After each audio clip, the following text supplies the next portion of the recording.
Praise the Lord. നാമത്തിന് മഹത്വം ഉണ്ടാകട്ടെ. ഇന്നത്തെ വചനചിന്തയ്ക്കായി സങ്കീർത്തനങ്ങൾ 28 അധ്യായം അതിന്റെ 8 വാക്യം. യഹോവ തന്റെ ജനത്തിന്റെ ബലമാവുന്നു, തന്റെ അഭിഷിക്തന് അവൻ രക്ഷാദുർഗം തന്നെ. നമ്മുടെ ജീവിതയാത്ര തളർന്നു പോകുന്ന നിമിഷങ്ങളിൽ നമുക്ക് പ്രത്യാശ നൽകുന്ന വലിയൊരു പ്രവചന ശബ്ദമാണ് നാം ഇന്ന് വായിച്ചു കേട്ട ഈ വചനം. ദൈവിക സാന്നിധ്യത്തിന്റെ ആഴങ്ങളിലേക്ക് നാം എത്തപ്പെട്ടാൽ പിന്നെ അവിടെ നിന്ന് പുറത്തിറങ്ങുവാൻ നാം ഒരിക്കലും ആഗ്രഹിക്കുന്നില്ല. കാരണം ലോകം നൽകുന്നതിനേക്കാൾ വലിയ സമാധാനവും സുരക്ഷിതത്വമാണ് ആ തിരുസന്നിധിയിൽ നിന്ന് നമുക്ക് ലഭിക്കുന്നത്.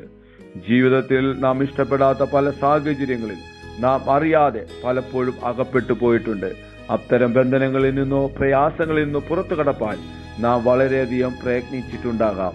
ചിലതിൽ നിന്ന് ഇപ്പോഴും പുറത്തു വരുവാൻ നമുക്ക് കഴിഞ്ഞിട്ടില്ല എന്നത് ഒരു വസ്തുതയാണ്. എന്നാൽ സമയഭേദമന്യേ ഏതു നേരത്തും നമുക്ക് ഓടിയെത്തുവാൻ കഴിയുന്ന, നമ്മെ ഉയർത്തുന്ന, മാനിക്കുന്ന ഒരേ ഒരു സ്ഥലം നമ്മുടെ ദൈവത്തിന്റെ പാദപീഠം മാത്രമാണ്.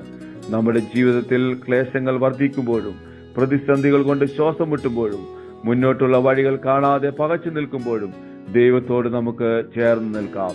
നമ്മുടെ ഭാരങ്ങൾ ആ സന്നിധിയിൽ ഇറക്കി വെക്കുമ്പോൾ നമുക്കായി ദൈവത്തിന്റെ പുതുവഴികൾ തുറക്കപ്പെടുന്നത് നമുക്ക് കാണുവാനായിട്ട് കഴിയും.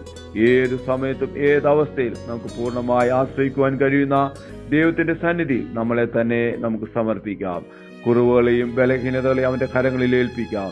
ദൈവം ഇന്ന് നമുക്കായി പുതിയ വാതിലുകൾ തുറക്കട്ടെ. ഈ വലിയ പ്രത്യാശയോടെ നമുക്ക് ഒരുമിച്ച് പ്രാർത്ഥിക്കാം.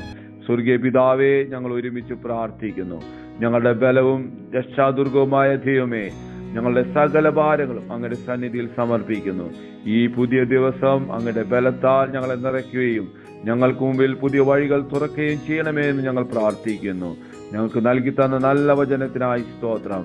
ഈ പ്രഭാതത്തിൽ ഈ ദൈവശബ്ദം കേട്ട ഓരോ മക്കളെ അനുഗ്രഹിച്ച് പ്രാർത്ഥിക്കുന്നു. അത്ഭുതമാക്കുന്ന ദൈവകൃപയ്ക്കായി സ്തോത്രം.